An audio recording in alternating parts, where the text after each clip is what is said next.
What's up, you guys?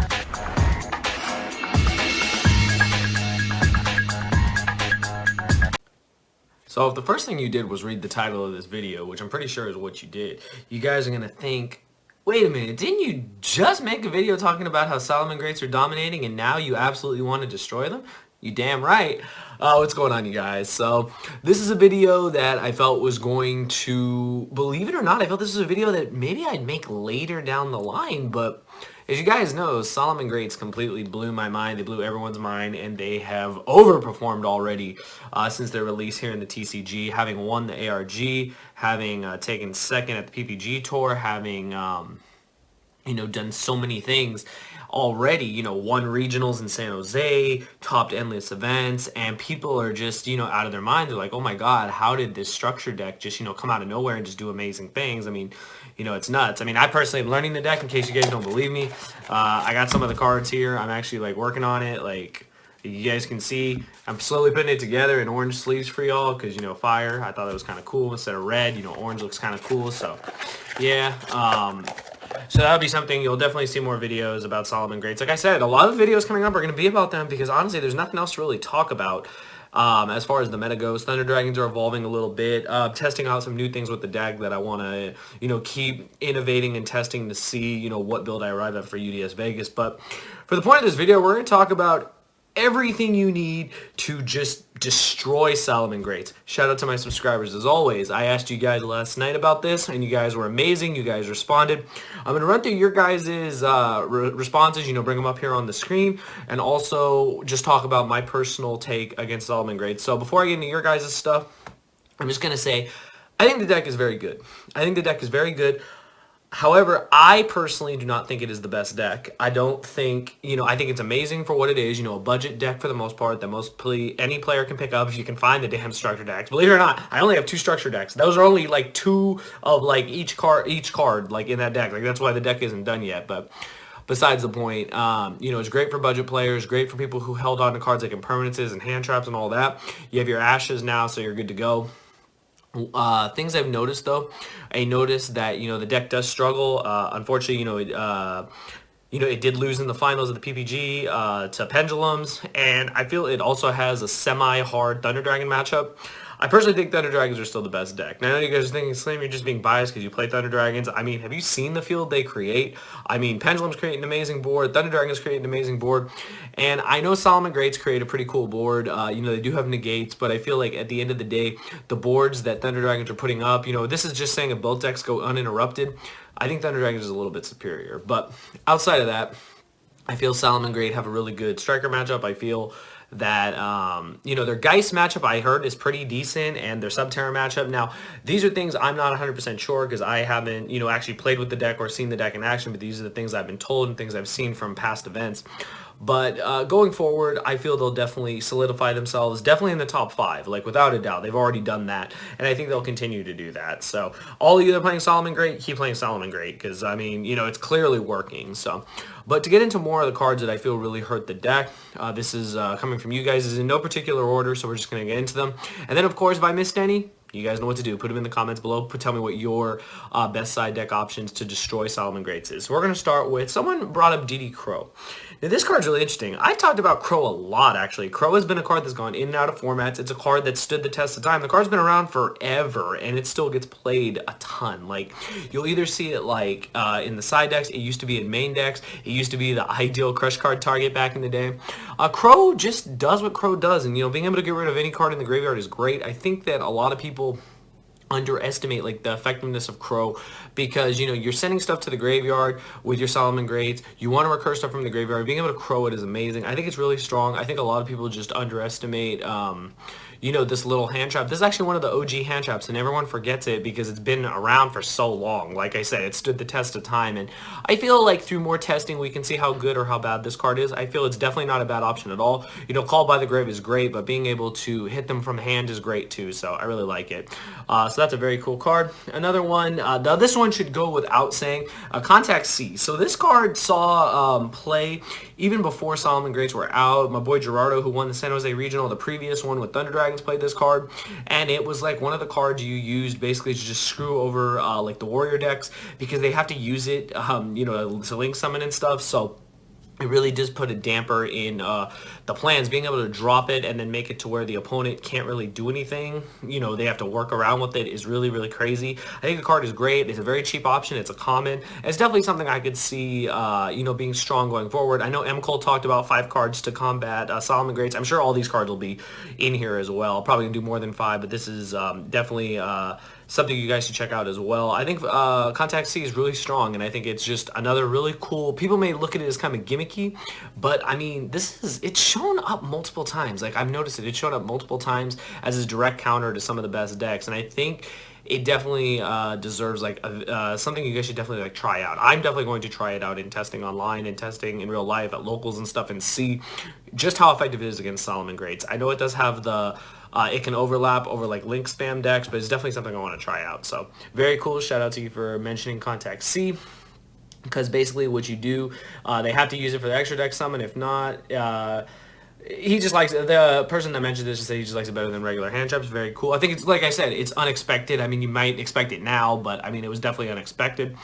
You know, people are still mentioning Crow, which is awesome. I think another really cool card is like a Floodgate, is There Can Only Be One. Personally, I hate this card. You guys know damn well why I hate this card. You know, playing Danger Thunder Dragon, like, yes, I can, you know, fight through with Dangers because they're all different types, but man, that card sucks to play against, I'll tell you right now, and Strikers abuse that card. But, very cool card. I think that card's really good. I think locking them into just one monster, I think whenever you lock any deck outside of Sky Strikers to one monster, you're gonna lose. Like, it really sucks. I mean, I've been floodgated by every Floodgate, Rivalry, Goes, and There Can Only Be One, you name it, Summon Limit, and I'll tell you, in all honesty, yeah, There Can Only Be One is one of the worst. And also, we'll put Summon Limit up here because this card is insane too. You know, you lock them into 2 summons. So basically, summon, they don't get their links. They can't continue on, do the recovery plays. You know, again, I really like this card. I like what this card can do if your deck can support the Curious Griffin lock. This is just a very, very cool card. You guys already know how much I love this, having used it in Thunder Dragons, and I think it's really good because it's also really good against Thunder Dragons. You know, it overlaps against, you know, the combo decks that summon 1 billion times per turn, and Salamangreats do a lot of stuff like that, so I think it's also a very good card that a lot of people aren't paying attention to. These trap cards, I know trap cards haven't always been the best cards. You know, Altergeist, Subterrors, those are an exception because they're trap decks.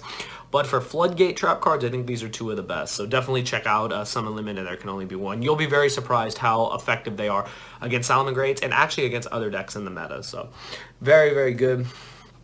Of course, we have back row removal. I mean, how many times? I think every time I do like a side deck video or a how to beat this deck or anything like that, like any kind of video, I feel like I just mention these cards all the time.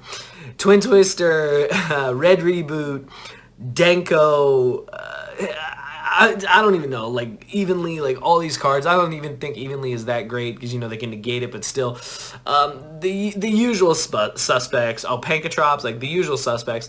What I like about these cards is, you know, they overlap against multiple matchups. Again, you guys see this is a common trend. I don't only want to tell you guys cards that will destroy Salamangreat. I want to give you cards that can overlap against other decks, because let's face it, when we build our side deck, we only get 15 spots. That's nothing. That's literally nothing to prepare for every deck of the format. So definitely something you want to try out for their back row and whatnot. And it's really effective. Jeremy won with Red Reboot Game 2 because he Red Rebooted against the traps. It makes it to where they just, I mean, their traps don't work. The Icarus doesn't work. The Negate doesn't work. And I feel like when you have something that strong and your deck can push for game, you do it. It's the same thing with Denko Sekka. I think Denko and Reboot are best friends in decks like, you know, Thunder Dragons, Pendulums, any decks like an OTK. They're best friends because you just summon it, lock down the opponent's back row, and then you just go in for the kill. And that's basically what those cards do. Twin Twister, very flexible. I know Salamangreat players side deck this card. I haven't seen it really in the main deck yet, but I'm sure that'll be something we might see going forward. Strikers still main deck it. Very good for their deck. Very good for the mirror. Very good against Geist. And of course, very good against Salamangreat. So I think overall, back row removal is going to stand, again, the test of time when it comes to playing against not only Salamangreat, but other decks in the meta. Other things, A very interesting card that was brought up to me, and man, I've been out of the loop for a while. This is how you guys know. Those of you who watch my channel for a while, y'all know how much I love the Gravekeepers, and how could I forget Necro Valley? Yeah, the graveyard, it's locked.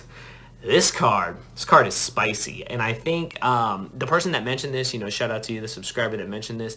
I think it's really cool that Subterrors or any decks that play Terraforming can play it. It gives you another option to, activate a field spell, and this card really is very effective against this deck since they rely so heavily on their graveyard. I think it's also very good against Thunder Dragons, very good against any deck that revolves around their graveyard. So definitely an interesting choice. Shout out to Gravekeeper, shout out to Necro Valley for still being relevant in 2019. So very, very cool. Other things I'm just reading, you guys are awesome with the stuff you guys basically sent to me. Like I said, we're going to make this video together, so I just wanted to mention everything.